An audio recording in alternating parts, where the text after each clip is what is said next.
Bonjour, bienvenue à Lumière du Monde, votre émission diocésaine télévisée. Jasmin accompagnée de Marie-Josée. Bonjour à toi. Allô, Jasmin. Alors, vous le savez, la Porte Sainte a été ouverte pendant 1 an à la cathédrale Notre-Dame de Québec. On a vraiment été choyés. Alors, celle-ci a été fermée le 28 décembre dernier. On vous présente une rétrospective de la dernière année. On parle de nouvelle évangélisation avec le père Jean-Marc Barrault.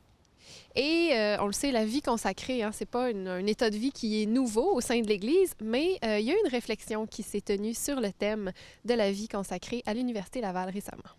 Et pour débuter l'émission, je suis très fier qu'à Québec, on ait pu souligner le 70e anniversaire de la libération du camp nazi d'Auschwitz. Ça s'est fait lors d'un lancement de livre à l'Oratoire Saint-Joseph de Québec, livre de Gérard Blais qui nous conte une histoire exceptionnelle, avec au cœur le récit de Saint Maximilien Kolbe. Alors, un récit de sacrifice, de bonté chrétienne extrême. Alors, je vous invite à découvrir le tout. Bonne émission.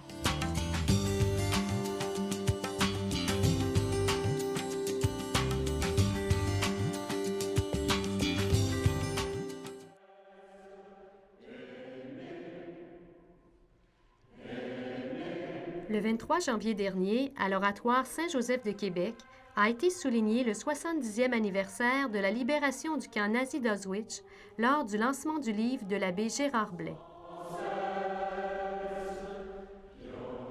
Ce soir, on fait le lancement d'un livre qui s'appelle « Une messe en enfer ». Il s'agit du récit incroyable d'une messe qui a été célébrée clandestinement dans la cellule où le père Maximilien Kolbe est mort en 1941. Une messe qui a été célébrée le 8 juillet 1980.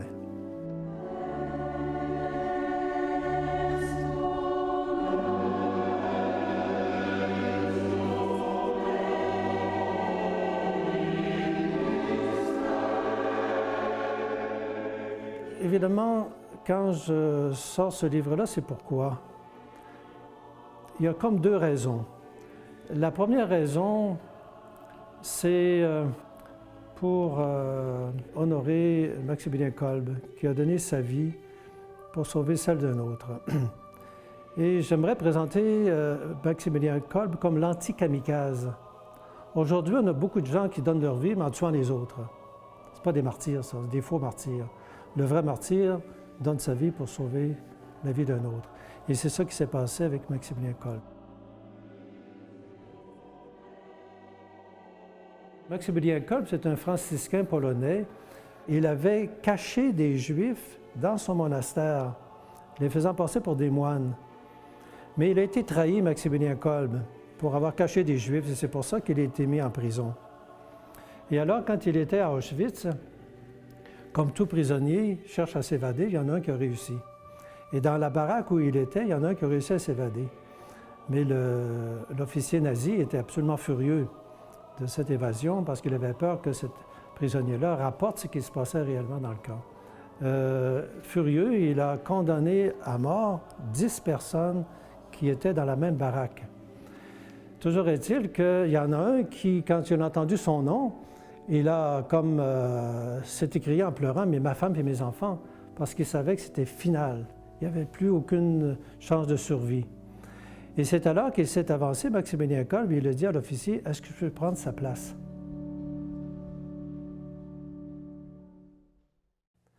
La deuxième raison, elle est dans quelques jours, le 27 janvier. Ce sera le 70e anniversaire de la libération du camp de concentration d'Auschwitz par l'Armée rouge.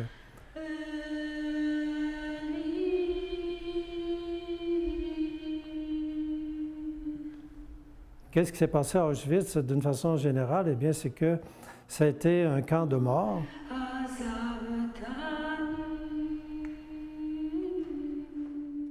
Il y a au moins presque 1 million de Juifs qui ont été mis à mort à Auschwitz même. Auschwitz rappelle surtout le massacre, je dirais, fou, bête des Juifs. On ratissait à peu près tout ce qu'il y avait de Juifs dans l'Europe et on les amenait à Auschwitz.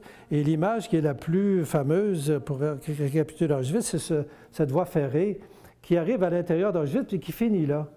On disait aux Juifs d'Europe, écoutez, les gens ne vous aiment pas trop, on va vous emmener dans un lieu où vous pourrez vivre selon vos coutumes. Ils étaient un petit peu bernés par ça, puis en même temps, il n'y avait pas le choix. Mais quand ils arrivaient à Auschwitz, c'était la fin. Le train s'arrête à l'intérieur. Ça ne continue pas. Et c'était destination finale. Il faut faire acte de mémoire. On ne peut pas oublier ça, là. On ne peut pas oublier ça, et je pense que la meilleure chose qu'en tous les cas, je pressentais de faire à Auschwitz, c'était pas de faire des photos, c'était de célébrer, de prononcer une parole de vie là où il y a eu des paroles de mort qui ont été prononcées. Aujourd'hui, quand je repense à ça, je me dis, il fallait qu'à Auschwitz, dans ce lieu où personne ne peut comprendre quoi que ce soit, c'est incompréhensible ce qui s'est passé là, c'est l'enfer sur terre, c'est l'horreur totale, c'est le massacre organisé. Et alors je m'étais dit, il faut qu'une parole de vie brise ce silence dans lequel on est tous enfermés. Parce que le chrétien a quelque chose qui lui permet justement de pouvoir briser ce silence et cette incompréhension. Ça ne donne pas une compréhension, mais on est bloqué avec le pourquoi. En un mot, il faut aller maintenant au pourquoi, en deux mots. Si bien que quand on prononce une parole de vie dans un milieu comme ça, eh bien, ça récapitule aussi un peu tout ce don de vie de Jésus qu'il a fait.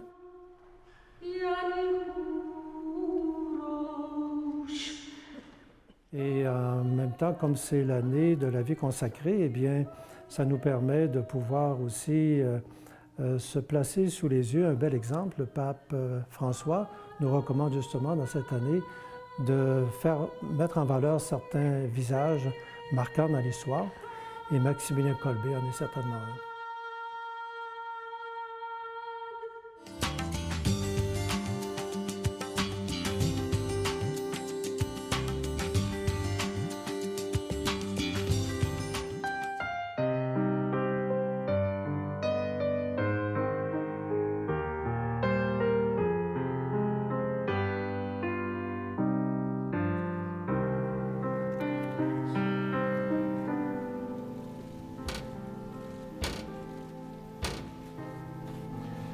Ouvrez-vous, portes éternelles, laissez entrer le roi de gloire. Qui est ce roi de gloire?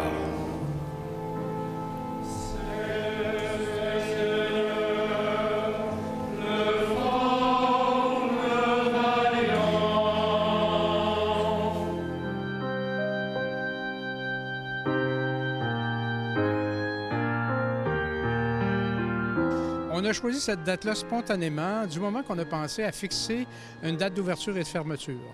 Deux fêtes chères au cœur de François de Laval, l'Immaculée Conception et la fête de la Sainte Famille.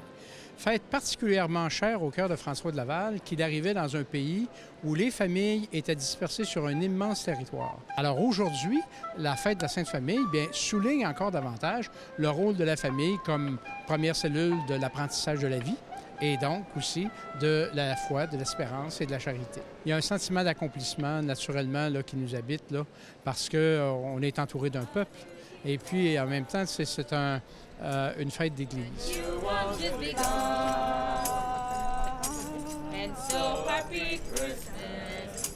Noël a été achalandé d'une façon exceptionnelle et les jours qui ont suivi la même chose toutes les journées. En fait, on a un phénomène depuis la fin du mois d'octobre. Toutes les fins de semaine étaient très chargées, de nombreux autobus, beaucoup de groupes de Montréal, d'Ottawa et de Toronto qui sont venus comme s'ils avaient réalisé tout d'un coup que la porte va se fermer bientôt.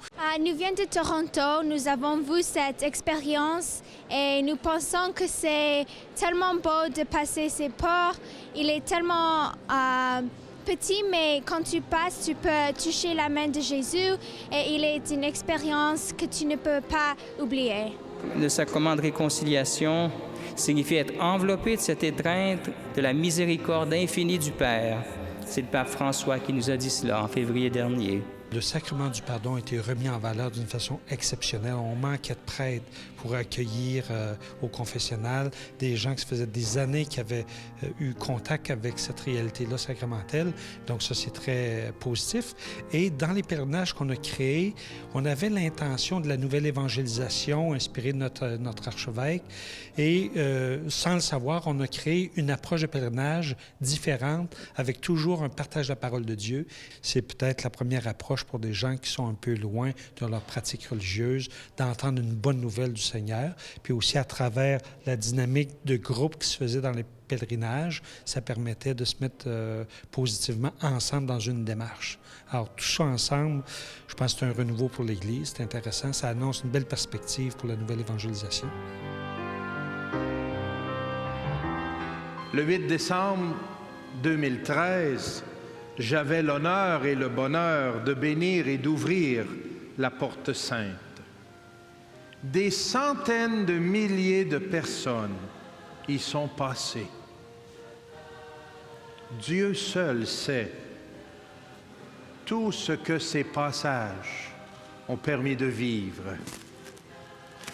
Nous avons été témoins tout au cours de cette année jubilaire de nombreuses conversions, de réconciliation dans les familles, de retour à la foi, de découverte de la riche histoire culturelle et religieuse de notre pays. On parle de plus de 300 000 personnes qui ont franchi la Porte Sainte à ce jour. C'est des gens qui proviennent de 42 pays. C'est des gens qui sont de toute confession, de tout âge, bien sûr. Et ce qui est intéressant aussi, c'est que le 350e a su faire parler de lui à travers le monde. On en voit immédiatement des répercussions parce que ça fait 1 an où Notre-Dame de Québec est fréquentée comme un sanctuaire. Ça veut dire que Notre-Dame de Québec va rester un lieu de destination et donc un lieu de renouvellement spirituel, davantage accentué par la présence du tombeau d'un saint, alors de Saint-François de Laval. Et aussi, la Porte Sainte, elle va continuer de donner rendez-vous. Comme c'est une Porte Sainte et que les Portes Saintes sont des traditions romaines, bien quand Rome va ouvrir les siennes en 2025, on ne manquera pas d'ouvrir la nôtre. Je suis venue à plusieurs fois. La première fois, ça m'a fait la chair de poule. J'ai tenu la main, j'ai poussé la porte, je suis rentrée, j'ai fait ma prière. Il y a tellement de monde derrière la porte, malgré que c'est fermé. Ils nous ont dit qu'ils vont quand même toucher la main et puis toucher à la porte. Tout le monde n'est pas nécessairement interpellé par la pratique religieuse, mais ils vont être interpellés par leurs origines, les valeurs, par la culture, l'histoire, le patrimoine, la culture, la famille, les legs. Alors, ils sont interpellés par ça et je crois que c'est ce qui a contribué à faire de l'année un grand succès. La Porte Sainte reste visible et de l'extérieur et de l'intérieur. Donc, les pèlerinages vont continuer au cours de l'année 2015, pour permettre aux gens de poursuivre les démarches spirituelles. Même si on ne peut pas franchir la Porte Sainte, on peut y venir s'y recueillir, offrir notre vie, etc.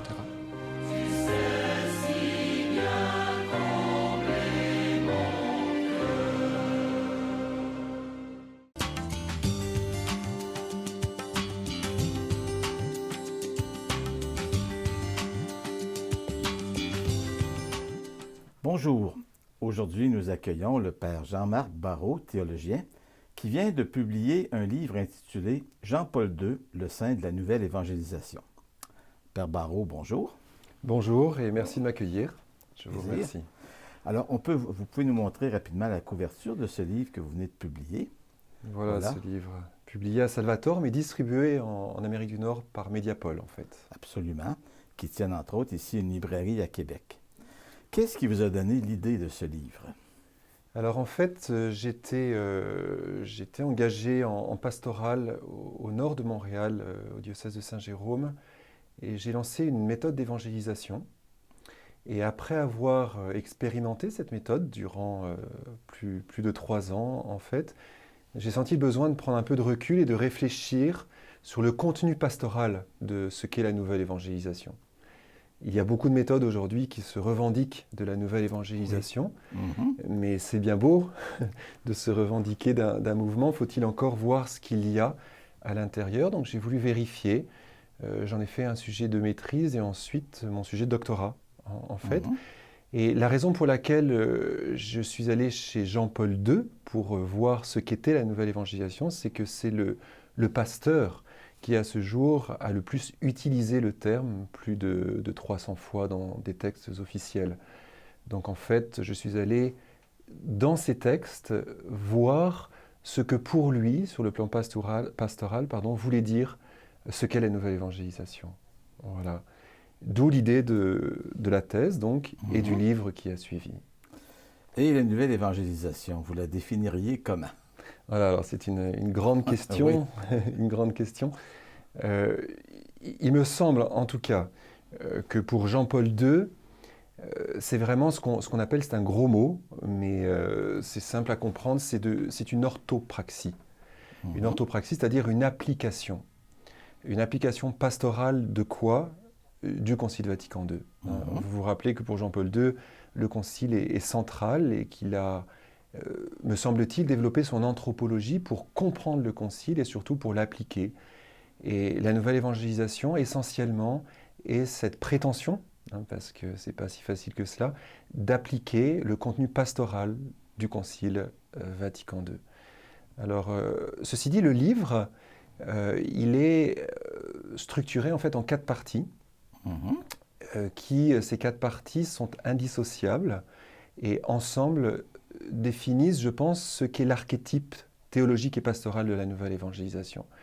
Alors c'est intéressant parce qu'on n'est pas obligé pour réfléchir sur la nouvelle évangélisation d'aller voir Jean-Paul II, mais l'archétype proposé dans cet ouvrage, je pense, est extrêmement pertinent pour les méthodes de nouvelle évangélisation d'aujourd'hui, pour ceux et celles qui se disent de la nouvelle évangélisation. Alors, quel est cet archétype?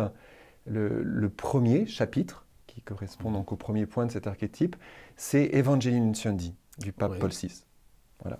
Qui, Jean-Paul II le regarde sous l'angle, encore une fois, de l'orthopraxie, c'est-à-dire de l'application de cette exhortation de Paul VI.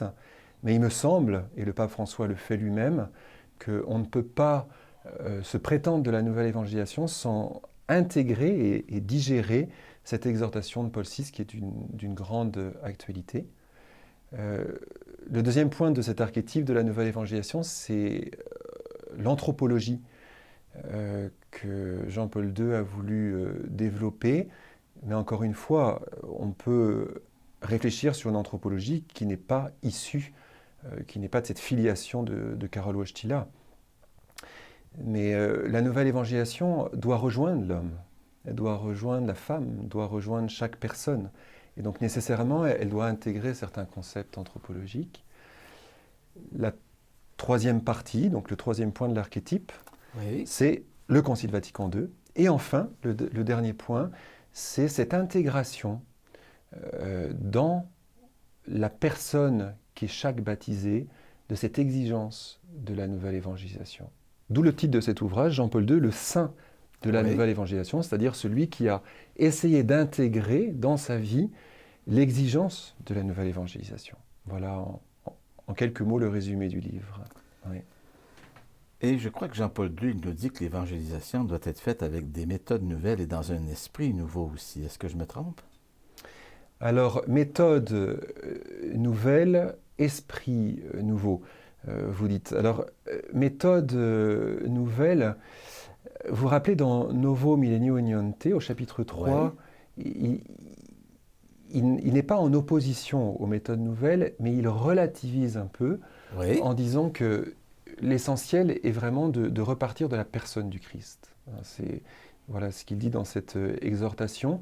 Donc, au-delà de la méthodologie, au-delà de la méthode, il y a cette exigence de se resituer face au Christ qui, lui, va insuffler pour l'Église aujourd'hui dans son rapport à la postmodernité des mouvements, des attitudes qui sont, d'après moi, plus que des méthodes. Alors, l'esprit nouveau, en effet, je pense qu'il y a une spiritualité de la nouvelle évangélisation et je crois que cet esprit se resitue dans cette exigence de repartir de la personne du Christ. Voilà. Je pense que c'est assez central dans son enseignement et dans sa théologie. Le temps passe vite, c'est déjà la fin de cette première partie, mais on va revenir sur la personne de Jean-Paul II, si vous voulez. Bien sûr.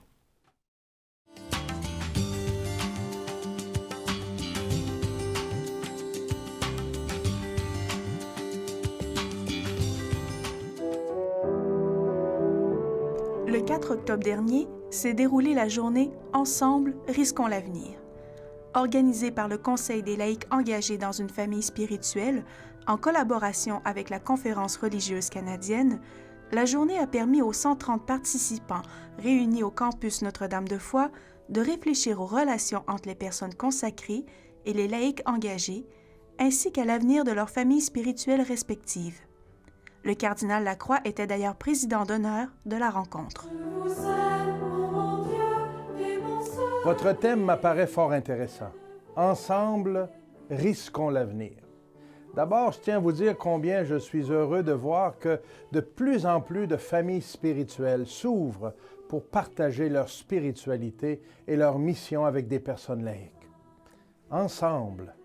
Qui dit ensemble dit famille, dit communauté, dit communion, dit unité. Qui dit ensemble dit équipe, partage, richesse de dons et de charismes partagés. Qui dit ensemble dit témoignage et engagement commun. Le deuxième mot de votre thème, c'est risquer. Chers instituts de vie consacrés, transmettez aux personnes laïques qui s'associent à vous ce goût et ce désir du don de soi pour oser risquer encore aujourd'hui, pour oser s'aventurer sur des sentiers nouveaux, pour que l'Évangile soit annoncé à toute personne. Et enfin, le troisième mot de votre thème, l'avenir. Un mot que j'aime particulièrement, parce qu'il nous tourne dans la bonne direction. Nous ne faisons pas route vers le passé. Notre regard est tourné vers Jésus le Maître, qui nous invite à marcher derrière lui, et lui, il avance. Il veut nous conduire vers l'avant. L'espérance est toujours par en avant. La journée d'aujourd'hui, l'intuition, c'est qu'on est un groupe, le CLÉ, donc le Conseil des laïcs engagés dans des familles spirituelles. 4 membres sont allés à un congrès à Lourdes en 2013. Et il y a eu un thème par le père, un dominicain, le père Lavigne, donc, qui parlait et qui disait aux communautés, mais il faut que vous sachiez vers où vous allez. Et il proposait 4 typologies. Est-ce qu'on est prêt à disparaître? Est-ce qu'on aimerait bien vivre, mais on ne sait pas comment s'y prendre? Est-ce que, quand même, on a quelques ressources? On essaye, puis on rame, puis on aura bien des laïcs pour nous aider. Ou encore, est-ce qu'ils ne sont pas membres, mais vraiment engagés dans la famille? Et c'est la figure évangélique, c'est un projet de vie pour eux. Alors, on n'est pas là à les engager ou à essayer de les motiver. Ça les habite comme projet de vie. Donc, quand on s'est fait donner ça, on a dit « Ah, il faut vivre ça au Québec ». Pour mener à bien la réflexion proposée, les participants ont été invités à définir la figure évangélique qui caractérise leur famille spirituelle. Une figure évangélique, traditionnellement, on a parlé de charisme. Mais charisme, c'est à toutes les sauces. Un homme politique a du charisme, un artiste a du charisme. Il y a Bernadette Delizy en France qui a fait une thèse au début des années 2000 et qui parlait de figure évangélique. Moi, ça m'est rentré dedans et je me suis dit, oui, c'est vrai, on pourrait toujours dire charisme, mais au fond, qu'est-ce qui nous allume, qu'est-ce qui nous anime? C'est la personne du Christ.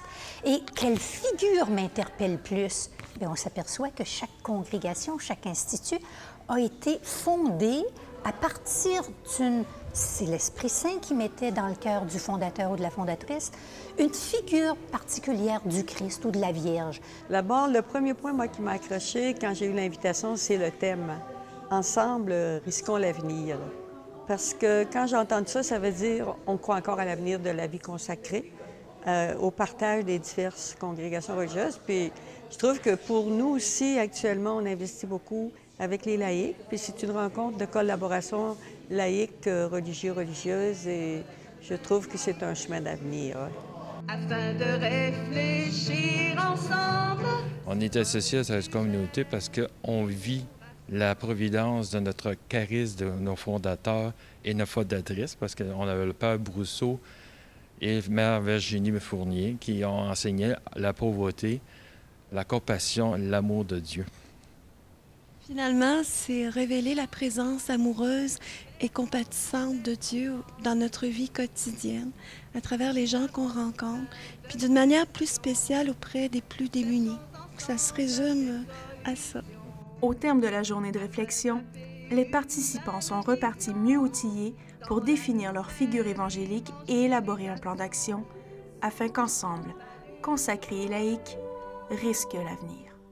Pour ma part, je vous redis toute ma joie de voir que vous prenez le temps pour réfléchir, prier, partager, discerner de nouveaux chemins. C'est certainement le meilleur chemin pour ensemble risquer l'avenir. Que le Seigneur vous accompagne. Sur le chemin d'Emmaüs, le Seigneur sait toujours où nous rejoindre. Rallumez le feu dans notre cœur afin que nous puissions repartir le cœur brûlant pour témoigner de sa présence vivante au milieu de nous. Frères et sœurs, chers amis, ensemble, risquons l'avenir.